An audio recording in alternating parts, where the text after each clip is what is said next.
bien. Muy bien, estudiantes, buenas noches. De la materia estructuras de madera y metálicas. El día de hoy hemos visto referido al tema 3. Iniciamos con sería las cargas y acciones en una edificación. El capítulo 3 se divide en dos partes. Uno son las bases de cálculo y otras son los ensayos en madera y acero. Eso lo dejamos para el día miércoles. Hoy día entraremos con el tema cargas y acciones externas en una edificación. Está por demás decir e indicar, déjenme agrandar la pantalla, que ustedes ya en su bagaje de cálculo y de las materias que han llevado en la carrera saben identificar qué es una acción, qué es una carga, evidentemente. Y podemos decir con una definición muy clara que una edificación o edificio o su estructura tiene como principal misión trasladar las cargas o acciones externas hacia la cimentación, o sea, el terreno. Ese traslado de carga o ese descenso de carga o ese camino de carga se lo hace a través de cada elemento estructural. En este caso, si tenemos acciones que van desde la cubierta de techo, estas tienen que ser transmitidas hacia los elementos portantes, como ser en este caso una armadura o un sistema de vigas de techo, llevar hacia el sistema de columnas y de las columnas llevar hacia las fundaciones. Esa es la forma en la cual tiene el trayecto de carga o el camino de carga un elemento estructural de una edificación. En verdad, cada sistema, si bien es un poco diferente, porque el techo que está aquí dibujado a la derecha puede ser materializado con una armadura o tal vez vigas inclinadas, otro sistema distinto, todos tienen el mismo criterio de que tienen que trasladar o hacer o caminar o encaminar las cargas de una manera eficiente hacia la cimentación. Eso es, ¿no? Entonces, eso ocurre, una edificación no tiene por qué mostrar alguna patología, algún problema, fisuras, grietas u otras que hagan que la edificación tenga algún problema, ¿verdad? Entonces, dicho esto, vamos a continuar con nuestra clase. Dentro de las acciones cargas externas de una edificación, si bien en cada edificación, en una casa, un edificio, un industrial, un galpón, una bodega, existe distinto.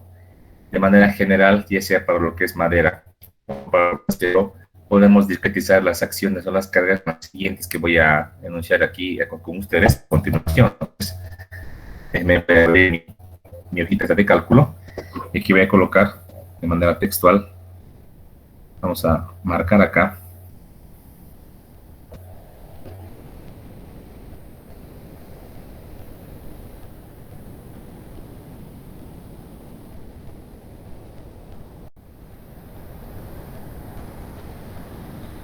y colocaremos acciones en una estructura. Entiéndase acciones como las demandas o las cargas, también conocidas de esa manera. El término más correcto es el tema de acción. Esta acción normalmente es externa. Aquí le vamos a remarcar como acción, en este caso que es una solicitación, una carga, que realmente es externa. Es lo más usual, ¿verdad? Pues dicho esto, vamos a hacer una clasificación. Por ejemplo, ustedes ya han debido también escuchar, ya han debido en su bagaje teórico y de estudio, han de escuchar, por ejemplo, lo que serían las cargas permanentes,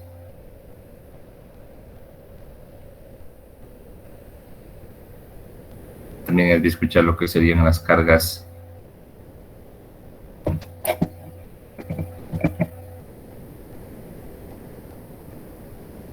variables.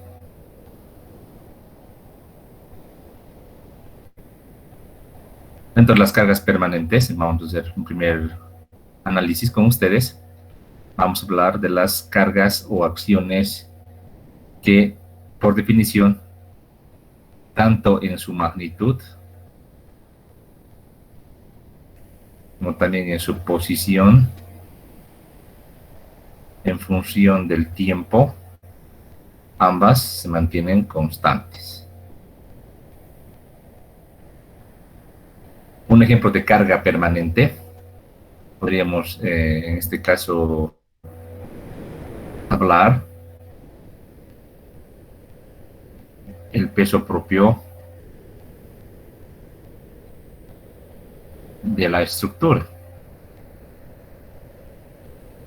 Podríamos hablar, por ejemplo, como unos ítems de este punto, podría ser el peso de las vigas, peso de la columna, las columnas,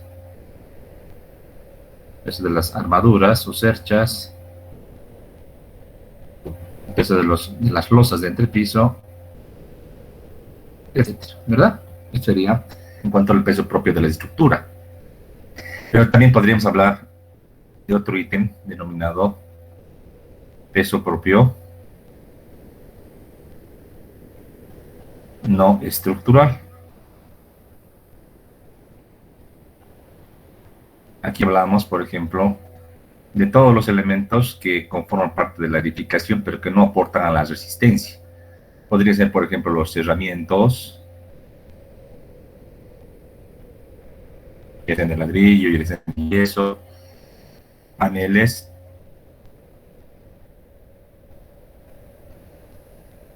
vidrios, láminas,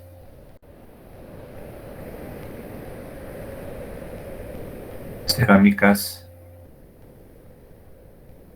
puertas, etcétera, etcétera, ¿verdad? ¿Por qué discriminamos lo estructural de mente?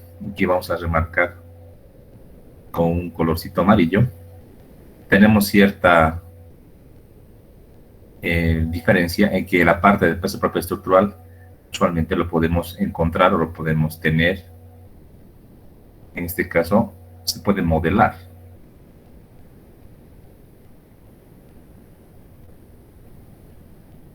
El término modelar se refiere a que lo podemos incluir en un modelo estructural, en su análisis estructural propiamente dicho. Mientras que el peso propio no estructural, con color naranja, ciertamente se añade al modelo, se añade, debe añadir. No nos podemos olvidar de añadir esto al modelo estructural, es que el peso propio se modela en la estructura. Bien, usualmente las cargas permanentes, a diferencia de las variables como una consideración principal, se calculan con mayor precisión.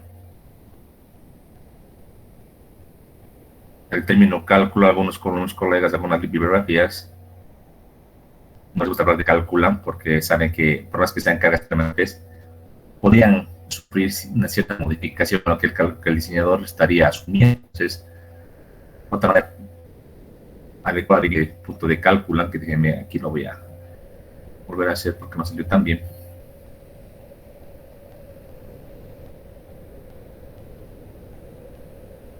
También lo podríamos llamar, como decir esto, que se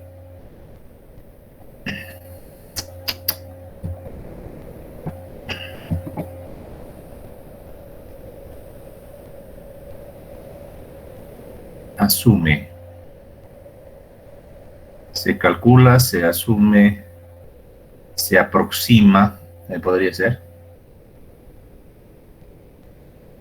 a la realidad, con mayor precisión que las variables. Obviamente es un término correcto. En cuanto a las variables, analicemos ahora. Tenemos cargas que sí varían o pueden variar en magnitud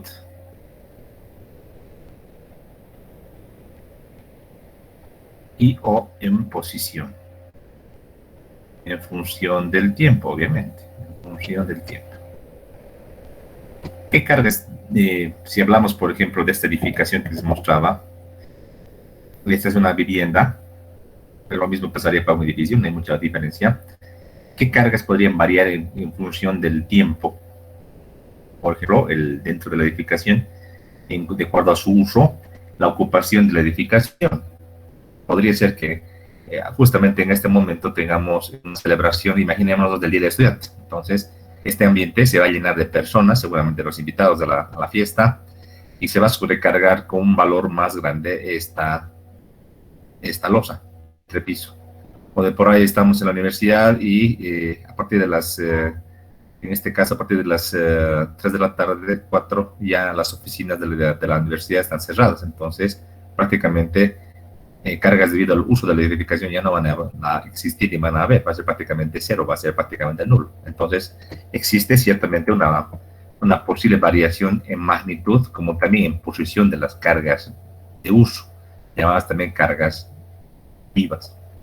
Las cargas, por ejemplo, podrían irse todas a un rincón, en un borde, al medio o en otro borde. Eso es muy aleatorio, es muy aleatorio.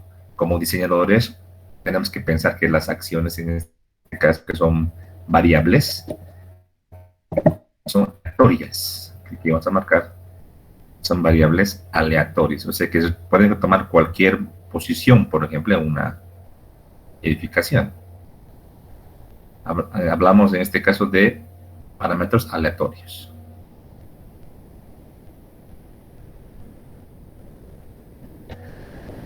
¿Qué sería la diferencia entre aleatorio y determinístico? ¿Alguien me podría ayudar a definir esto? Diferencia entre aleatorio y determinístico. Por favor, ¿alguien? ¿El curso? ¿Me podría ayudar?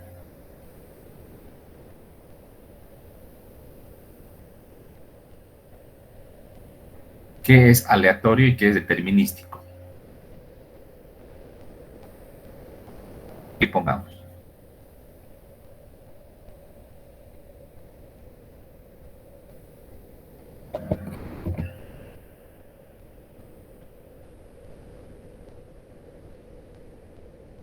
Inge. Adelante. Aleatorio tal vez que no sigue un patrón, el cual podríamos seguir, y determinístico que sigue obviamente un patrón, pero el cual ya nosotros podemos guiarnos o ver por dónde va la carga. Ya.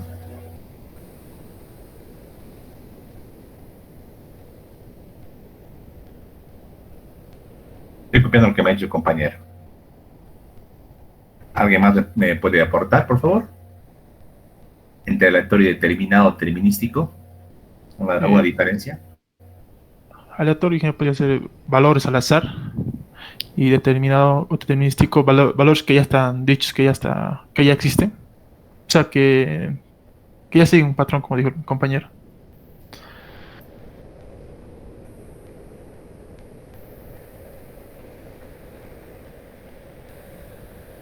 Muy bien. Y estoy más de acuerdo con la segunda definición, acá con color verde, la segunda diferencia. Cuando algo es aleatorio, un fenómeno aleatorio, por ejemplo, pensamos en algo clásico, ¿no? Que sería arrojar una moneda al aire y saber si va a salir cara o va a salir escudo. Entonces, esa variable aleatoria, por más intentos que yo haga, es difícil o es imposible que yo pueda adivinar antes de que ocurra el fenómeno si va a salir cara o va a salir escudo. Por ese motivo es que este fenómeno puede tomar cualquier valor. Es aleatorio, es al azar. Existe, pero existe probabilidad de ocurrencia. Obviamente, si yo hago muchos experimentos con la moneda, o hago muchos, en este caso, juegos con un dado, lanzo el dado varias veces. O si veo un fenómeno, por ejemplo, en el hormigón, imagínense que hacemos un modo de hormigón y llevamos a un laboratorio y hacemos varias pruebas. Es imposible que yo conozca, en el caso del hormigón, el resultado exacto, ¿verdad? Pero voy a fijar que hay ciertas probabilidades y además puede ser que yo encuentre ciertas tendencias. Y las tendencias me van a indicar algo. Muchos experimentos con la moneda. Por favor, chicos, el audio. Hubo muchos, en este caso, juegos con. Por favor, chicos, con el audio, chicos, por favor. Un dado.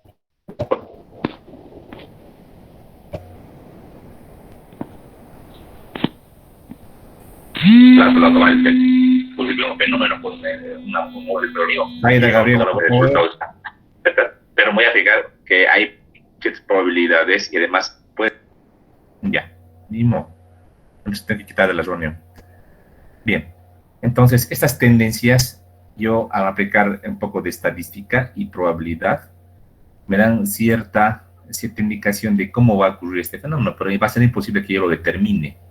Es que un fenómeno determinístico determinado se conoce el resultado.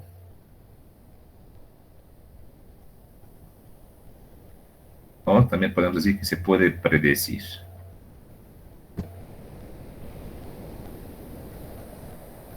¿Verdad? Por ejemplo,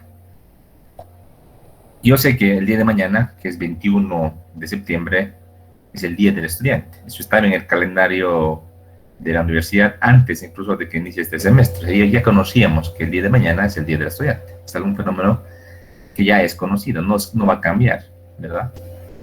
Pero yo puedo decir, por ejemplo, que mañana va a salir el sol, mañana va a llover. Eso es algo aleatorio. Es probable de que no llueva, debido a que esta época del año, época de primavera en este caso, es muy poco probable que existan precipitaciones pluviales, pero puede ser ahí una posibilidad de que exista. Pues estas definiciones, y esto un poquito déjenme, estaba también esta parte que no sigue un patrón, puede seguir un patrón si hay una tendencia, ¿sí? Más está referido en este caso al azar o a un evento que se da a conocer que y estamos seguros de que ocurre. Entonces, al hablar de aleatorio determinado, si nos fijamos en el tema de las acciones o de las cargas, ciertamente, sobre todo en cargas variables, vamos con eventos aleatorios, ¿sí? La variación en magnitud y en posición en el tiempo no es posible que yo la pueda determinar, no es posible que yo las conozca con antelación. Hay distintas posibilidades o probabilidades de ocurrencia. Lo que yo puedo hacer es cubrir un cierto valor de seguridad, un rango o un margen de probabilidades de ocurrencia. Por ejemplo, en un ambiente como el que está aquí en las diapositivas, voy a mostrar ahora, es poco probable que la gente se agrupe en área específica y que suban unos sobre otros, digamos, en una pirámide, y que en un espacio, digamos, de 2x2 estén, digamos que 15 personas, unos sobre otros. O sea, es un comportamiento normal, ¿verdad? Es algo que tal vez podría pasar o ocurrir, pero es algo que no es muy probable, ¿verdad? Cuanto al uso de una estructura, a no ser que mi edificación esté destinada a que sea, digamos, una sala de práctica de gimnasia o algo así. Pero si es una vivienda o es un ambiente de universidad, tendré que yo juzgar a partir de un comportamiento probable o posible la magnitud y la posición de estas cargas vivas. ¿Se dan cuenta? Entonces, ahí hablamos con el término de aleatorio. Entonces, si las cargas son aleatorias, no hay un 100%, aquí tienes que poner esto con mayúscula o con azulito. Existe la posibilidad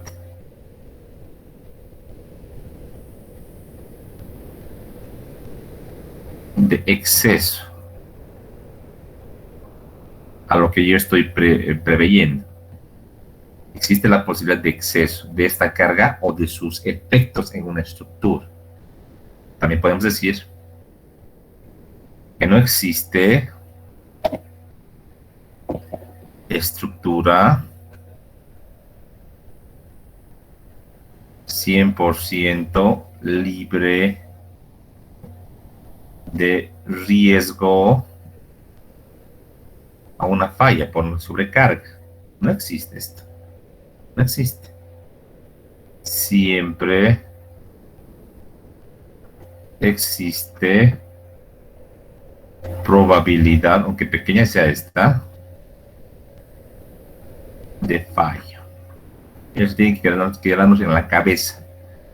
Es la filosofía que tenemos que seguir, entendiendo de que, en este caso, las acciones son aleatorias. Pueden variar en magnitud de una mayor manera, como también colocarse en una posición más desfavorable. Evidentemente, en cuanto a la posición, yo como ingeniero tengo que tomar todas las previsiones para evitar que una posición que yo no considere en mi análisis o en mi diseño, en este caso mi análisis, no la analice y no la calcule, porque puede ser que esta posición desfavorable de la carga genere pues una falla. Entonces es prohibido eso, pero de que la carga puede superarse en un valor no habitual, un valor, digamos, en exceso, existe, pues, porque siempre hay una pequeña posibilidad de falla. Los ingenieros diseñamos estructuras para que sean seguras, pero también para que sean económicas. Entonces, en esa relación, esa balanza seguridad-economía, nunca puedo irme al 100% estar seguros, pese a que puedo estar colocando miembros muy sobredimensionados, siempre que está la posibilidad de riesgo de falla. Eso es algo que, por definición, un fenómeno aleatorio tiene consigo mismo, en cuanto a las acciones de una edificación, por ejemplo. Algo muy importante. Bien, ahora vamos a hablar de cuáles serían las cargas variables. ¿Qué tipo de cargas estaríamos reconociendo? Por ejemplo, tendríamos,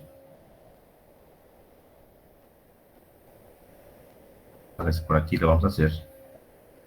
Sí, aquí tenemos, por ejemplo, las cargas de uso, también llamadas cargas vivas.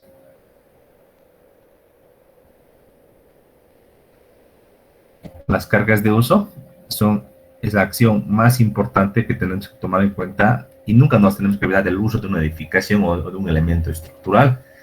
En el caso de edificaciones como estas, de viviendas, el uso va a determinar la magnitud de la acción y por ende, por consecuencia, el tamaño de los elementos estructurales para que no fallen y que el flujo de trabajo de las cargas se transmita hacia el terreno de una manera eficiente. Entonces, cargas mayores, por ejemplo, si tenemos una biblioteca o tenemos un gimnasio o un salón de baile, es diferente que una carga en una vivienda, por ejemplo, que tengamos una cama, que tengamos un estar, que tengamos un comedor, por ejemplo, o que tengamos, por ejemplo, una sala de depósito de materiales, de archivos. Imagínense, aquí vamos a depositar folios, carpetas, proyectos empastados desde el piso hasta el techo.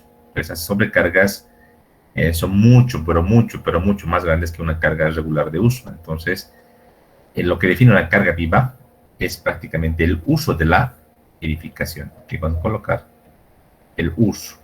Y es muy importante, no solamente en el tema de cargas, ahorita les voy a explicar alguna experiencia, que el uso debe estar siempre determinado y siempre en la cabeza del diseñador, como también del constructor, pero más sobre todo el diseñador. Como diseñadores tenemos que tener la idea cierta del uso de la edificación. Hay que preguntarle al cliente para qué quiere la edificación. ¿Para qué? ¿Para un hotel? ¿Para un gimnasio? Está muy claro. Y también en la memoria de cálculo, en nuestra memoria de cálculo, que voy a colocar. ¿Qué es una memoria de cálculo? Es un expediente en el cual colocamos las acciones y después ponemos el diseño de la estructura, de cada elemento estructural. Ahí tiene que estar claramente indicado el uso de la edificación o de las partes de una edificación a las cuales estamos calculando las acciones o las cargas. Si no está claro ahí, imagínense que tenemos aquí una edificación que el propietario me dijo que era para viviendas y el día de mañana se convierte esto en Megatron, o sea, un gimnasio. Y que imagínense que colapsa el piso, que hay una falla catastrófica. ¿A quién le van a echar el muerto? Va a ser primeramente el calculista y después el constructor. Entonces, para liberarse de cualquier irresponsabilidad, en este caso del propietario, al cambiar el uso al que estaba previsto, tú tienes que colocar esto en la memoria de cálculo. Como también es habitual colocar también en los planos estructurales o planos constructivos, ¿no? Ahí tiene que estar también definido el tema de los usos. Bien, entonces, de acuerdo al uso, tenemos una carga, una solicitación mayor o menor en el ambiente. Como también podemos pensar que este uso, no solamente para el tema de la carga, va a definir ciertas condiciones de la estructura, ciertas condiciones de la edificación, ¿sí? Para esto creo que no tengo en estas diapositivas, pero voy a mostrarles acá. Déjenme un segundito, voy a tratar de buscar en la red una edificación, una imagen. Un segundito.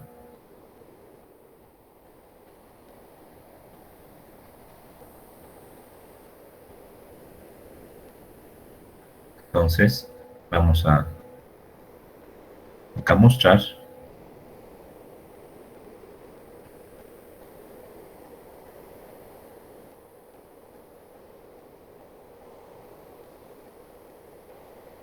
Aquí. Se puede ver, ¿no? La imagen. Se puede ver, ¿no? ¿Me confirma si se puede ver, por favor? Estamos Sí, se puede ver. Gracias. Muy bien. Sí. Entonces, aquí estamos con una nave industrial. Una nave industrial es una edificación de acero, usualmente, cuya funcionalidad radica en que en el ambiente tendrás un espacio muy libre y grande, sobre el cual vas a poder almacenar materiales, hacer cierto tipo de trabajos industriales, etc. Entonces, esta nave industrial que es en esta imagen, que es muy típica, es del tipo portal frame. Tenemos aquí unos marcos rígidos, una columna, y tenemos unas vigas inclinadas. Usualmente las vigas, como se pueden ver acá, que son bien largas, son de sección variable. Aquí en un lado tiene un baloncho más grande que en la parte del medio. Bien, en esta edificación, por ejemplo, seguramente que el propietario ha tenido que indicarle de una manera muy puntual el uso de esta edificación al diseñador. Es decir, el uso, por ejemplo, es para almacenar material. Yo veo claramente, por ejemplo, aquí unas bolsas como de cemento, ¿verdad? Entonces puede ser que aquí almacenen cemento, que alquilen para almacenar grano, y también tiene que haber un espacio suficientemente ancho para que entren, por ejemplo, aquí camiones, ¿no? Para que entren y descarguen este material. Entonces, esa definición de los camiones me va a llevar a mí como diseñador a darle suficiente distancia L, como también una altura suficientemente grande, H, para que entren camiones de alto tonelaje. Obviamente también el piso de esta nave industrial no puede ser un piso común y corriente como una casa, tendrá que ser un piso bien ejecutado, con juntas, inclusive con un espesor suficientemente bueno y de un hormigón suficientemente calculado para que soporte el peso de los camiones que van a circular, van a transitar, y de equipos, ¿no?, que pueden conllevar también movimiento de materiales, ¿verdad? Entonces, ese es el uso de esta nave industrial. Asimismo, me puede especificar el propietario que este material que aquí va a almacenar, que puede ser grano, que puede ser cemento, etcétera, tiene que tener para su uso y manejo, para evitar el consumo excesivo de energía eléctrica, porque esta nave es muy grande, tener una cobertura especial. Por ejemplo, aquí yo noto, en la parte superior, que tenemos una cobertura hecha, por ejemplo, una lámina. Son láminas de acero, conocidas en nuestro medio como las famosas calaminas. Las calaminas, que pueden ser hexagonales, con ondas, etcétera, ¿verdad? Y para, por ejemplo, darle iluminación, se especifica que en ciertas partes tiene que haber, en este caso, unas láminas translúcidas, también conocidas como placas, por ejemplo, de polipropileno u otro tipo de material. La idea es que pueda hacer pasar la luz, la iluminación hacia el sector para evitar el consumo exagerado de energía eléctrica, por ejemplo, ¿verdad? Asimismo, también en la edificación me tiene que especificar bien que van a trabajar de noche y que está habilitado para que el trabajo nocturno. Tiene que haber también luminarias. Tiene que haber luminarias y suficientemente bien ubicadas en cantidad suficiente para poder iluminar todo este ambiente. Si el trabajo es nocturno, tiene que estar muy bien iluminado por evitar el peligro que hubiese para los trabajadores, ¿no?, y para las maquinarias. Entonces, también esto conlleva un peso. Se debe calcular, ¿no?, como también el tipo de luminaria, su intensidad, potencia, etcétera, todo eso. Entonces, toda esta especificación en cuanto al uso, a mí como calculista me va a conllevar a definir el tipo de cobertura, la separación entre columnas, el tipo de pendiente también tendría que yo definir como calculista, el tipo de pendiente. No me voy a prestar en función del tipo de acciones que tendrá esta nave industrial. Viendo un poquito de afuera, esta nave industrial, que así lo voy a esquematizar, tenemos ahí el pórtico tipo, ¿ya? Tenemos columnas y las vigas inclinadas, que tienen, en este caso, una luz libre. Hasta aquí está el medio, por lo que estoy viendo, hasta acá, puesto en el tramo del medio, que también podría ser de manera así continua. Tiene unas longitudes especificadas. Por tal motivo, en esta zona, yo debo preguntarme para el tema de la pendiente, preguntarme acerca de las acciones medioambientales. ¿Cuáles serían las acciones medioambientales en una edificación como la que les estoy mostrando?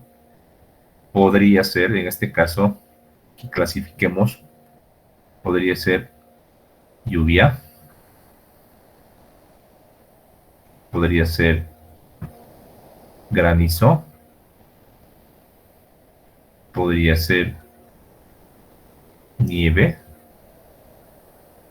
podría ser mantenimiento.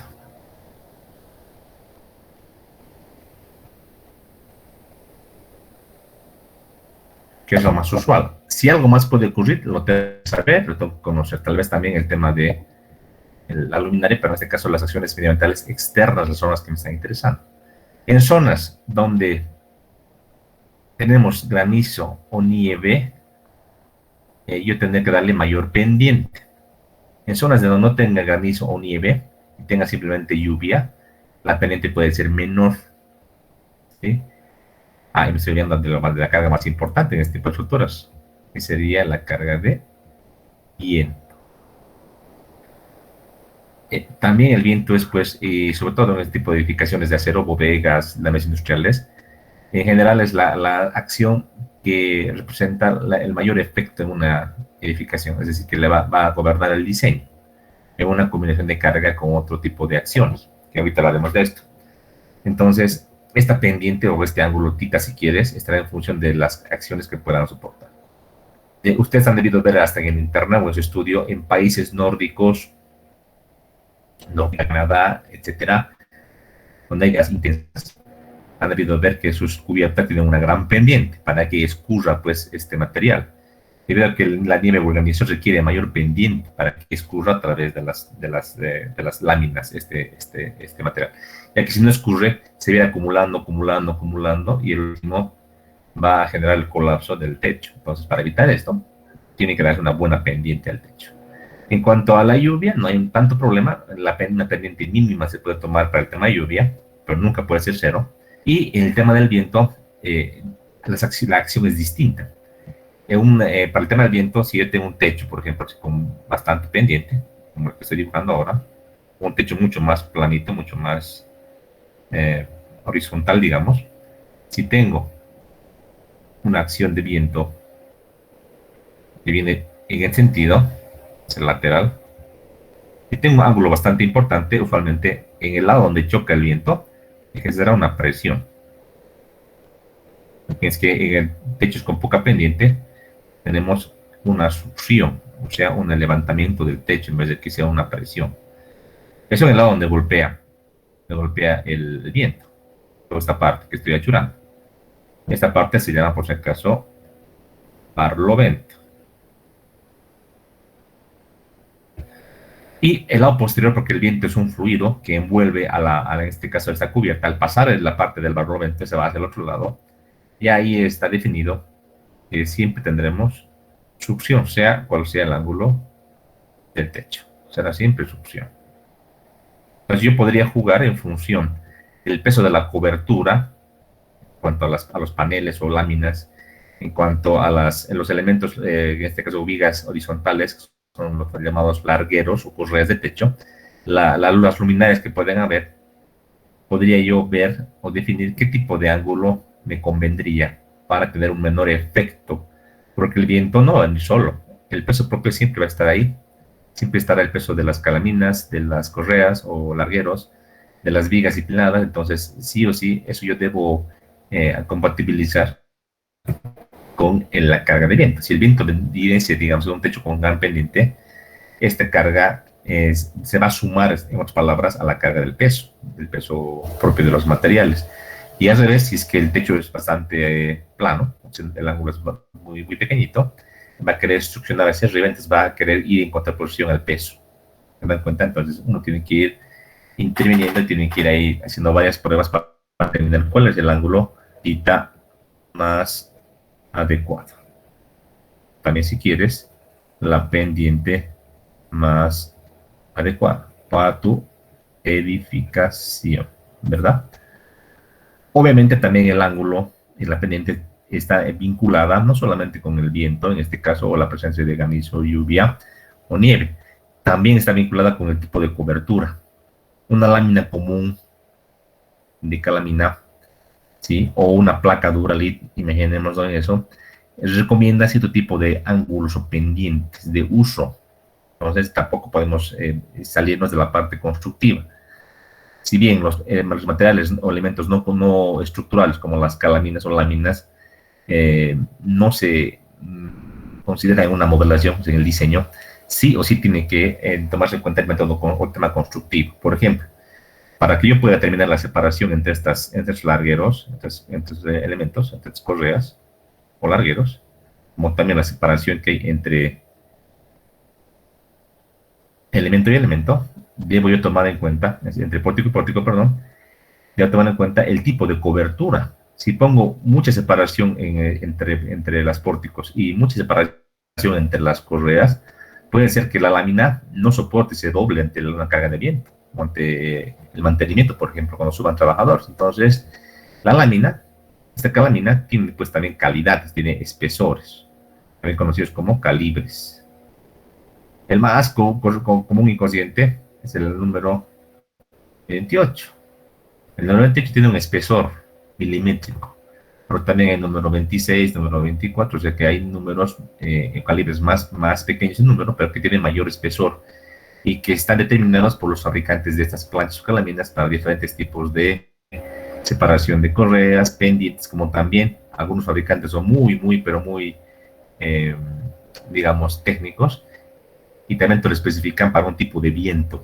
Por ejemplo, en zonas de alto viento, una calamina número 28 no es muy adecuada. Hay que buscar una 26 o incluso una 24, que es mucho mejor. Entonces, no estamos a agarrar y decir, tengo un proyecto, tengo unos planos de que por ejemplo, lo hice en la comunidad de Clisa, y ahora lo quiero llevar esto, imagínense, a Independencia, y copiar nomás este diseño y ya está. No, tanto lo que es el tipo de calamina, separación de correas, inclusive la cantidad de grapas o, en este caso, clavos o sucesores para sujetar la calamina están determinadas para que ante una carga de viento determinada no se levante o no se vaya con el viento. Se dan cuenta, hay una serie de particularidades que muy general tenemos que ir verificando, ¿no?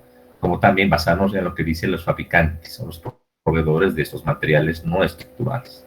Entonces, el uso es clave, el uso y también la zona donde se implementa nuestro proyecto. Es clave conocer esto, ¿sí? En cuanto al uso, yo les decía en esta diapositiva, bueno, lo que estábamos revisando en cuanto a los datos de cálculo, que no necesariamente, no solamente es pues el tema de decir esta parte del uso debe determinar la magnitud de la carga y para de contar. También, y es interesante explicarles esta parte, no hace mucho tiempo ocurrió una falla, creo que era en un país de Asia, un país asiático, en el cual hubo una tremenda explosión y murió mucha gente, hubo un incendio y luego una explosión terrible, y fue porque almacenaran unos fertilizantes. Este galpón o la nave industrial la alquilaron para unos fertilizantes que los colocaron digamos que en este sector, los atacaron y los colocaron allí en plataformas. Y esos fertilizantes, digamos que a una temperatura común y corriente, no sufren problemas, pero ante el incremento de temperatura, este material, este fertilizante, como es un compuesto químico, tiene que cambiar su composición química y prácticamente se vuelve un explosivo. Entonces, las personas que han alquilado este galpón o nave industrial no han tomado en cuenta ese fenómeno, ¿no? De que la temperatura en este material es la clave. Entonces, si es que el uso de la edificación es para almacenar, por ejemplo, productos químicos industriales, con seguridad, la temperatura también es una variable importante en el diseño. Tal motivo de seguro que ahí no puedo colocar una calamina como inconsciente, seguramente que ahí debo colocar en todo lo que es tanto la parte de los paneles como también en la cubierta, debo colocar unas placas con paneles térmicos, o sea que impiden la variación de la temperatura, ni más ni menos, o sea que regulan la temperatura al interior de esta edificación, al interior de esta nave industrial. Con eso hubiese garantizado de que este material no hubiese explotado y matado a tantas personas. Entonces se dan cuenta que es de importante saber el uso de la edificación, no solamente para el tema de las cargas, sino también para determinar, por ejemplo, las dimensiones, espacios, como también en el caso de la cobertura, el tipo de cobertura específica que nos regule la temperatura. Tú como calculista puedes decir, pero bueno, a mí, digamos, como calculista no me interesa mucho qué es lo que almacena, al fin y al cabo, para construir esto, hay que tomar las previsiones. No, pues, estos paneles, estas calaminas, por ejemplo, son las calaminas clásicas, estas con onda, tienen un espesor milimétrico. Si mal no me acuerdo, en tema del número 28 hablamos de 0.4 milímetros de espesor. Cuando hablo de paneles o placas térmicas, hablo de los paneles tipo sándwich,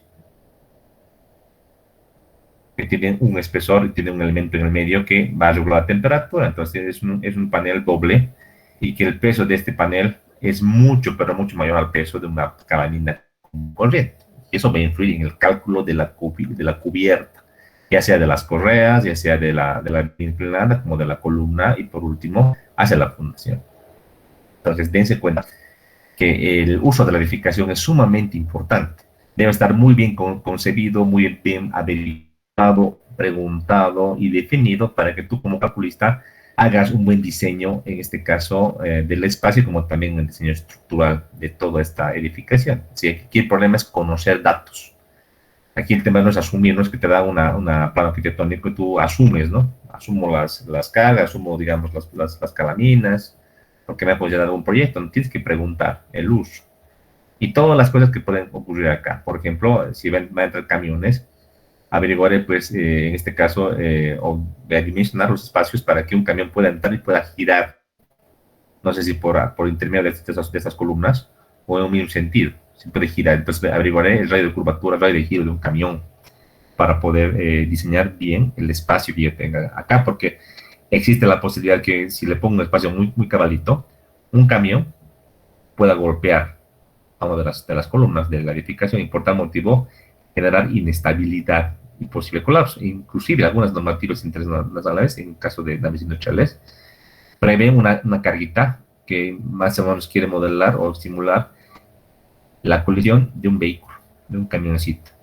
Obviamente si va un camión a alta velocidad no va a haber ninguna edificación que pueda soportar, pero por lo menos ante una carga, digamos, de trabajo, o una velocidad de trabajo, una solicitación que pueda modelar esto y pueda hacer que tu diseño tú consideres cierto margen de seguridad en cuanto al diseño de las secciones, de las columnas, por ejemplo, en este caso.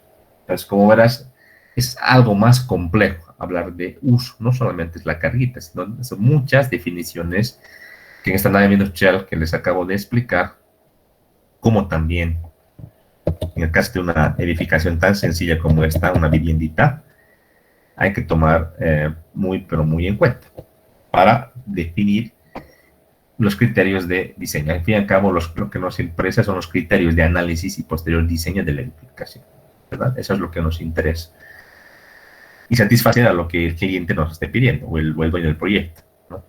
Imagínense que en este caso, en el caso de nuestra nave industrial, nos dicen que quiere una luz libre entre columna y columna, sin esta columna del medio, o sea, que sea una luz libre, digamos, de unos 50 metros o más. Yo, al quitarle esta columna, porque no puedo colocar, porque requiere que esté libre para el tráfico o transporte de mercancías, yo tenemos que pensar en dimensionar una edificación con este tipo de sistema estructural, o de poder ya pensar en otro tipo de sistema, a través de un sistema de arco con, en este caso, una celosía o una armadura de acero, ¿verdad?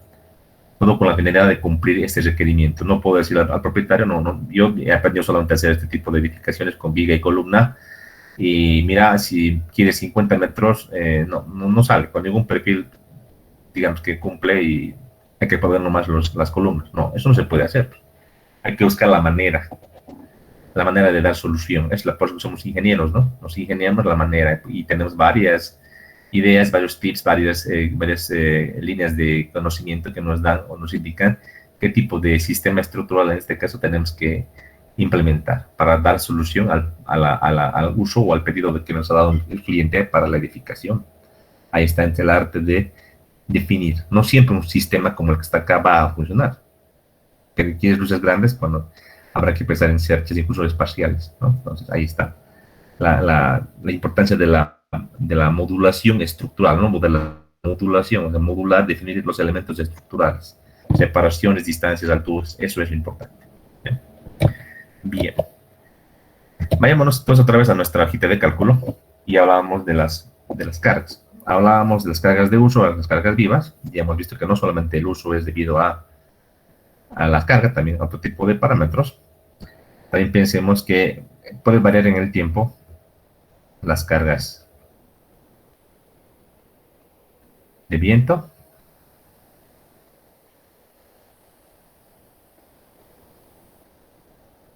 la carga de lluvia,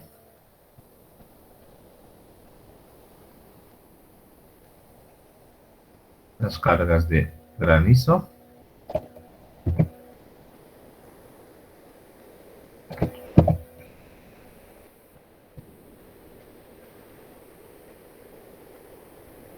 las cargas de nieve. Son las principales cargas, ¿sí?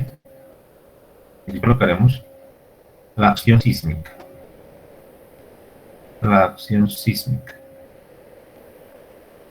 ¿Sí? Son principales cargas o acciones que ocurren en una edificación. Pueden haber más y esto tienen que investigar, pero son las principales.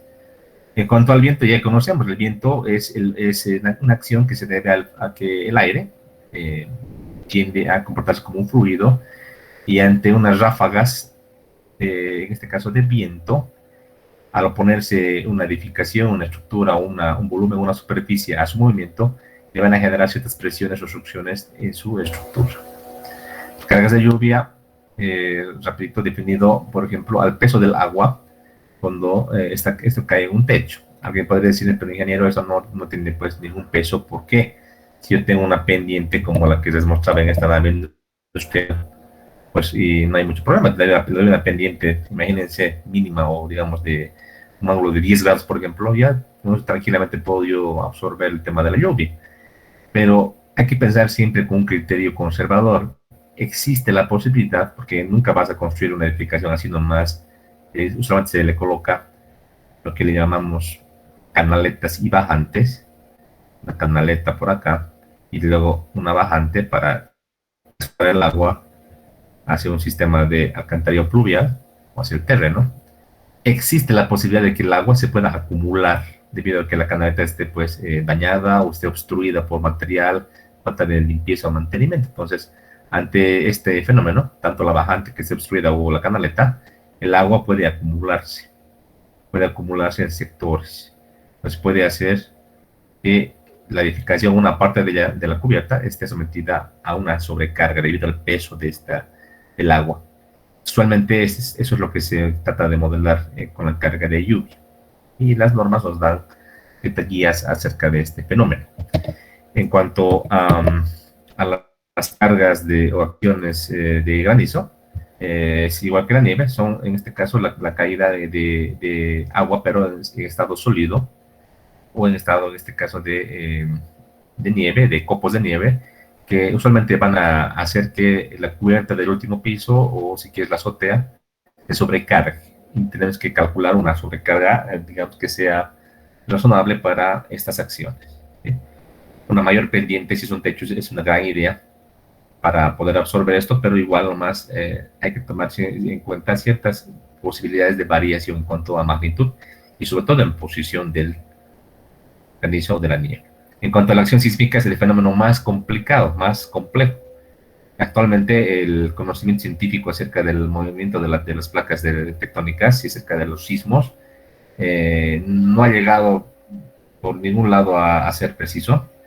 Hay criterios, hay razonables, hay en este caso previsiones razonables, pero nunca se va a lograr conocer con cierta precisión cómo viene un terremoto o un sismo. Entonces, En este caso, tanto la magnitud, la dirección y la duración del evento sísmico es pues, variable. Lo que tiene es un histórico.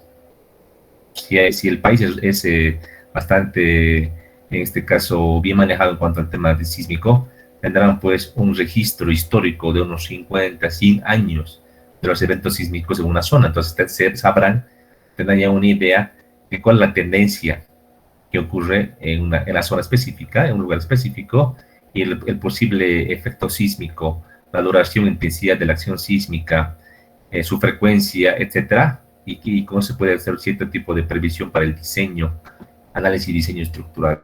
Entonces, eso es algo que debe tomarse en cuenta. En nuestro país todavía tenemos esa deficiencia. También tenemos, y ahora, felizmente, tenemos una guía sísmica que está vigente. Sin embargo, es también conocido que no tenemos datos. O sea, tenemos algunos estudios, tenemos algunas previsiones, incluso estudios de investigaciones hechas en el extranjero que han, digamos que ha sido la guía o ha sido digamos que la luz para poder hacer esta guía sísmica. Sin embargo, nos falta mucho, ¿no?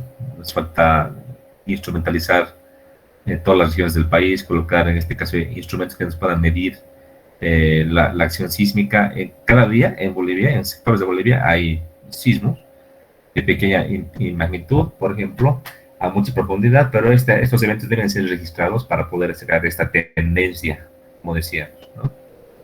En el tema probabilístico, en el tema sísmico, ante el paso de los años, es más probable que un evento sísmico de mayor intensidad o magnitud se produzca en una región específica. Históricamente, por ejemplo, en Cochabamba, en departamento, ha habido, según se conoce, históricamente eventos sísmicos que incluso son catastróficos. Por ejemplo, el terremoto de Sipe, hace más de 100 y pico años. Entonces, estudios manifiestan de que este tipo de eventos de alta intensidad, de magnitud, tienen un periodo de retorno, más o menos, que estamos en un periodo ya de espera de un evento similar, por ejemplo, al que ha ocurrido en Sipe, ¿no? Entonces, eso nos lleva a pensar que estamos en una zona con riesgo sísmico, y que si bien actualmente, por lo menos en las últimas décadas, no ha habido un fenómeno sísmico elevado en nuestro departamento de Cochabamba, vamos a ver que hay Quile, por ejemplo, Totora, pero no en el cercado, es posible o es probable que ciertas fallas se activen y puedan liberar energía que, al fin y al cabo, nos lleve a tener una acción sísmica considerable. Desde un punto de vista técnico, el sismo no es una carga como tal, es una acción, se llama así.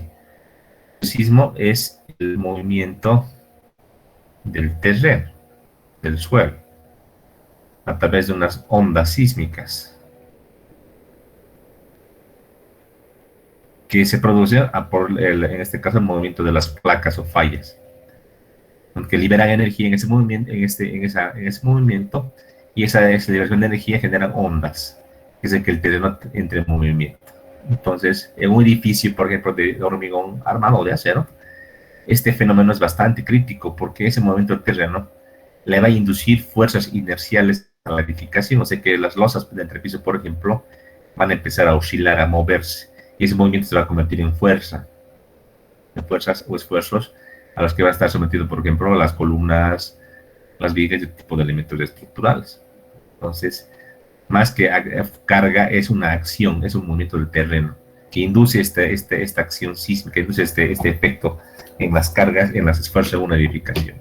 No es tan severo la acción sísmica, no es tan crítica, por ejemplo, en este tipo de edificaciones que lo que les estamos mostrando, porque si se dan cuenta, si el terreno se mueve, prácticamente la masa o el peso de esta cobertura no es tan grande como una losa de edificio que tiene varios niveles. Solamente tenemos el peso de la lámina, de las correas, de estas diagonales, son los rigidizadores o atizadores, o en este caso ajustamientos, perdón, estas vigas inclinadas mismas, las columnas, entonces no es tan pesado.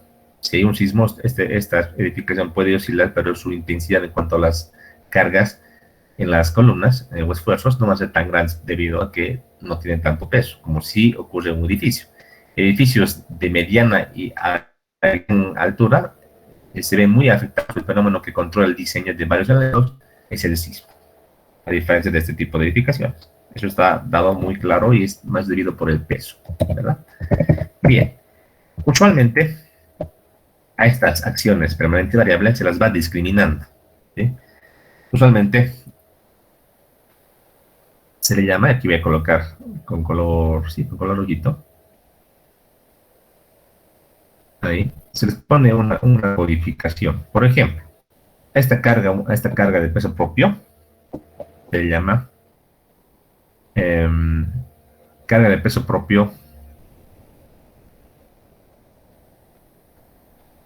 se le llama con letra D. Este D es, viene del idioma inglés, de carga muerta. A este de acá se le llama también D, pero se llama DNE.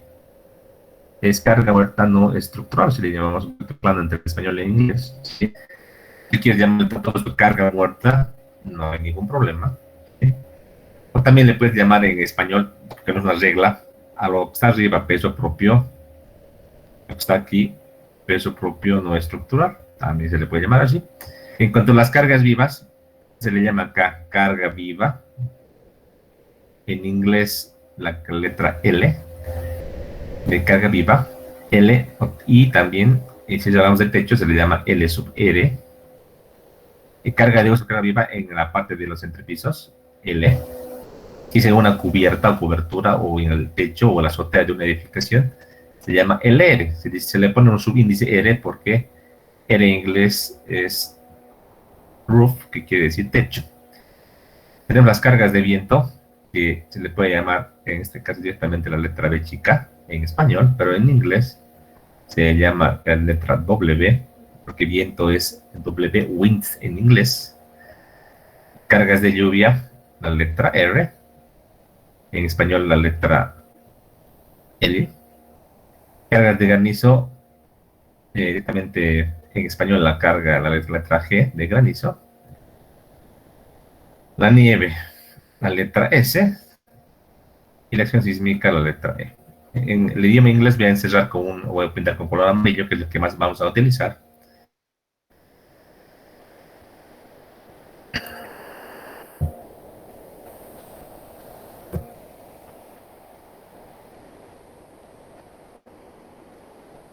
Ahí está. Son los términos que yo voy a utilizar para explicarles en esta materia. Sin embargo, ustedes pueden llamarle como a ustedes les parezca, pero los reglamentos y las normas tienen estas abreviaturas, ¿no? Que vienen del idioma inglés. Entonces, es bueno acostumbrarse y utilizarlas como ustedes quieran también, no hay ningún problema. ¿Sí? Bien. ¿Alguna pregunta de lo que hemos hablado hasta acá? ¿Algún comentario, pregunta?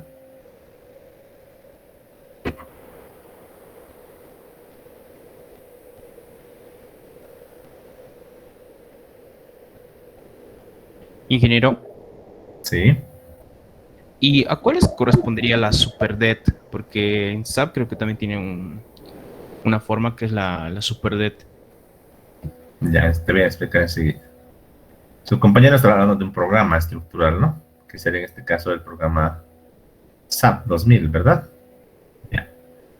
Cada programa tiene también, pues, el toque del autor. Este programa, desde la autoría de la industria o de la empresa, perdón, CSI. CSI es una empresa norteamericana que tiene sus en California. Y tienen ellos una manera de ver o enfocar, en este caso, este problema.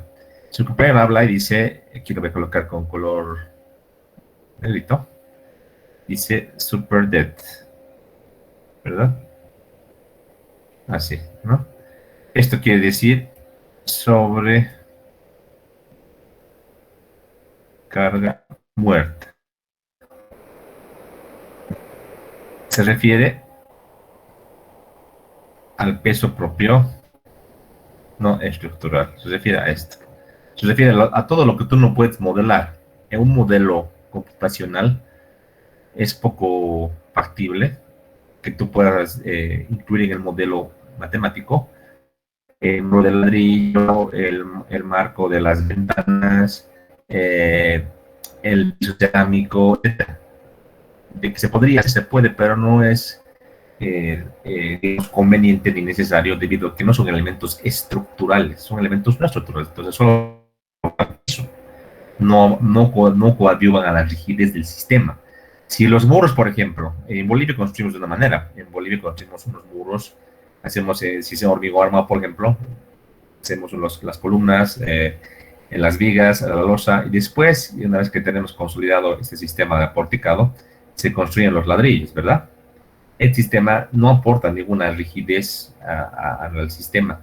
En países como Chile, Perú u otros, que son países con mucha cultura sísmica, se hace un sistema dual. Se construye, digamos, el entrepiso, sobre este que se construye lo que sería el muro de ladrillo, y posterior a esto se hace el colado de las columnas y de las vigas.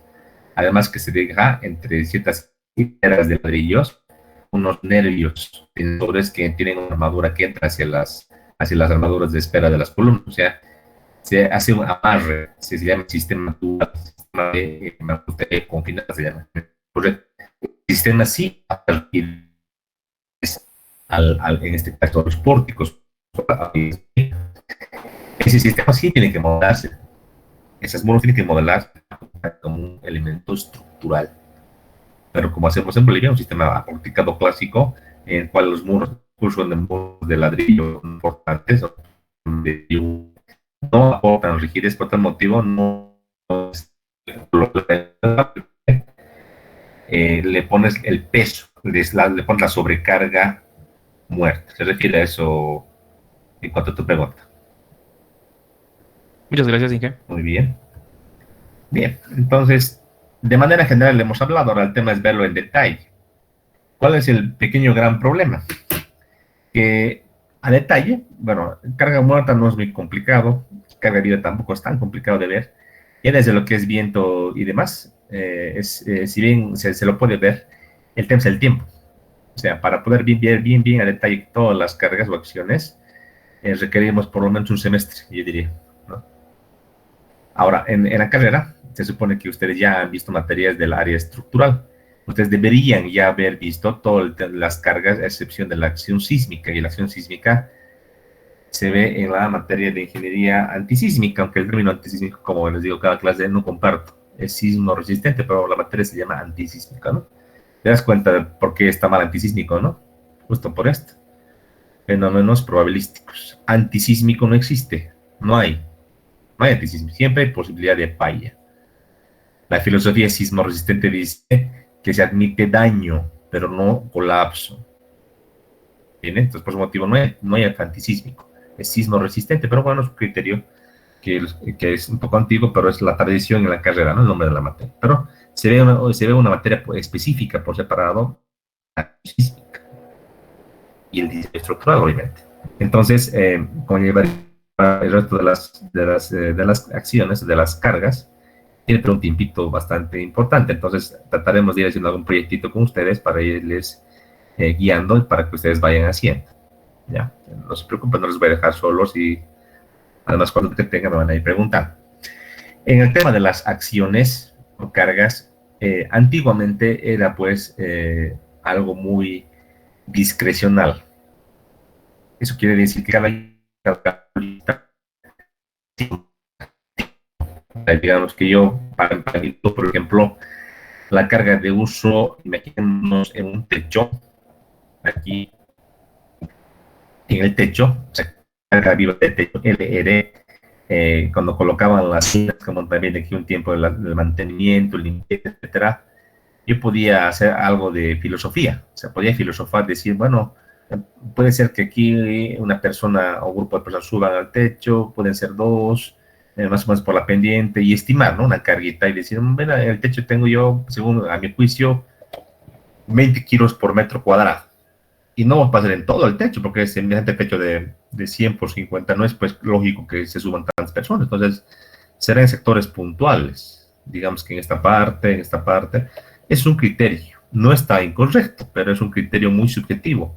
Tal vez para otra persona le ponga 40, otro le ponga 50, otro le ponga 100. Entonces, para evitar esa disparidad de criterios, entonces, ¿qué es lo que ha sucedido en Estados Unidos? Se han hecho investigaciones, pues. Se ha investigado métodos constructivos, por ejemplo, en el caso de los techos, se han ido midiendo en campo el peso de los trabajadores, sus herramientas, equipos, etcétera, y se ha encontrado con un criterio probabilístico, cargas mínimas para diseñar estructuras, cargas mínimas, ya sea cargas mínimas vivas, de viento, etc. Y como también hago una recomendación en cuanto al peso propio de las estructuras. Entonces, estas investigaciones, estudios se han traducido en un reglamento. Y cuando hablo de norma, uso también el término correcto o sinónimo como reglamento. Una norma o reglamento tiende a guiar o uniformizar criterios. Entonces, en el tema de cargas, aquí lo vamos a poner un letra bastante grande. En el tema de acciones tenemos la ASCE 716. ¿Qué es ASCE?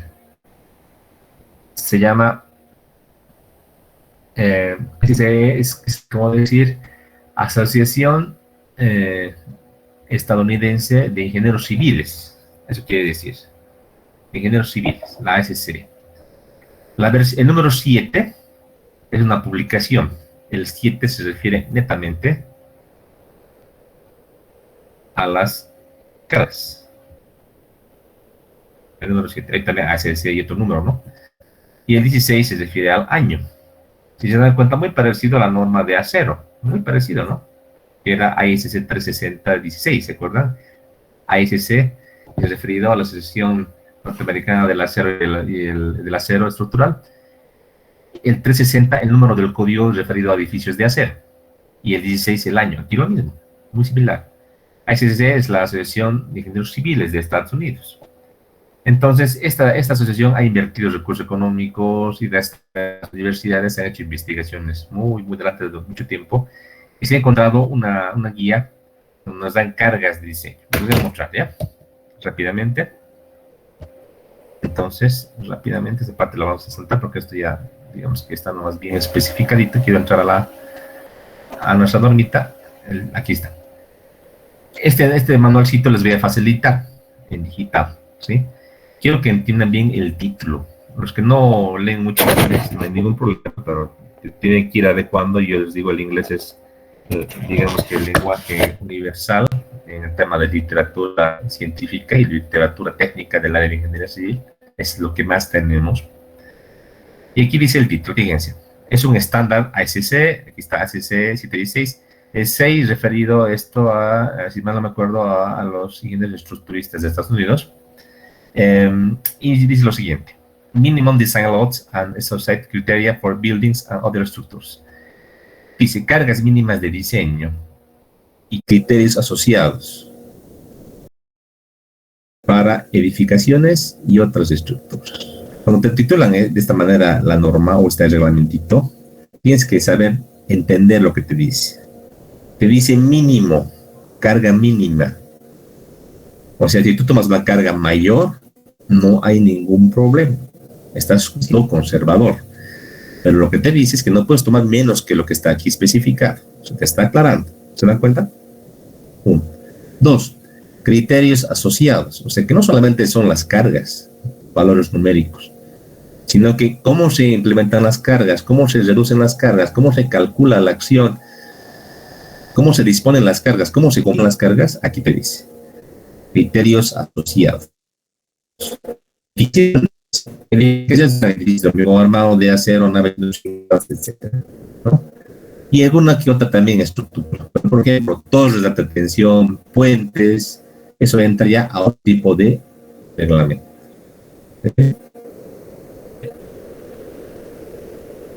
Entonces, esta normita o reglamento les voy a facilitar. Y dentro de esta normita nos indica la descripción acerca de las secciones y cargas. En cuanto a las cargas muertas, no dice mucho. No dice mucho. Prácticamente nos dice, usted debe tener un calcular las cargas y en función de los precios específicos de cada material, ¿no? Entonces, eso es lo que pasa, ¿no? Ya hablo de cargas muertas, que también es peso propio, o cargas permanentes, son sinónimos, ¿sí? Entonces, si se estructura, decíamos vigas, columnas, muros y demás. Una estructura son las paredes, vidrios, puertas, etc. Todo lo que existe, todo lo que está ahí colocado en el tiempo. Eso de que varía el tiempo también un poquito limitante. Evidentemente, lo que es columnas, vigas y demás no varía en el tiempo, pero lo sacamos. Por ejemplo, un piso cerámico, ¿ustedes creen que en 50 años el propietario del edificio no va a cambiar? Existe la posibilidad de que el propietario cambie el piso y coloque un piso más pesado, o más. Por ejemplo, si tienes un con rachitas o parquet, puede ser que le llegue la humedad, el agua, y el propietario al último sacar y coloque una cerámica pesada. Entonces, en el tiempo existe la posibilidad o probabilidad de que esta carga muerta de los pisos puede incrementar. Entonces, eso yo tengo que tomar en cuenta como calculista, como diseñador. Tengo que ser previsor de lo que puede o no puede cambiar. Como aquí explicaba, hay cargas muertas estructurales y no estructurales. Es decir, cargas permanentes, ¿verdad? Entonces, esto es en cuanto a las cargas muertas. Hay que tener un criterio. Y lo más importante, y voy a tratar de remarcar conmigo.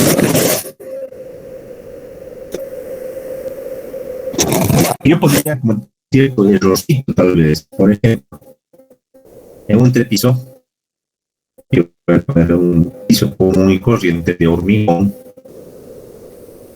Yo tengo acá, esta va a ser la losa de hormigón armado, que tendré